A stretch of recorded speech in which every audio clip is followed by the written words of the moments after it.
अस्सलामु अलैकुम वरहमतुल्लाहि वबरकातुहू। तिरमिज़ी शरीफ की एक हदीस पाक है, रसूलुल्लाह सल्लल्लाहु अलैहि वसल्लम ने इरशाद फरमाया, जब लोग ज़ालिम को जुल्म करता देखकर उसका हाथ ना पकड़ें तो करीब है कि अल्लाह रब्बुल इज़्ज़त उन सब को अज़ाब में मुब्तला कर दे। तो इस हदीस के अंदर फरमाया गया कि एक शख्स ज़ालिम है और जुल्म कर रहा है और लोग उसको जुल्म करता देख भी रहे हैं, लेकिन इसके बावजूद वो रोकते नहीं हैं, उसे उसका हाथ नहीं पकड़ते। तो नबी करीम अलैहिस्सलातु वस्सलाम ने उन लोगों के मुतालिक वईद फरमाई कि करीब है कि अल्लाह रब्बुल इज़्ज़त उन सब लोगों को अज़ाब के अंदर मुब्तला कर दे, क्योंकि उन्होंने जुल्म के खिलाफ आवाज़ नहीं उठाई।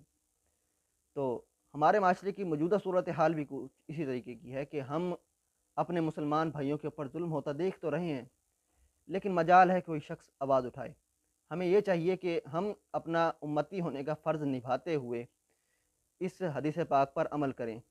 हम कुछ कर नहीं सकते, सिर्फ़ आवाज़ तो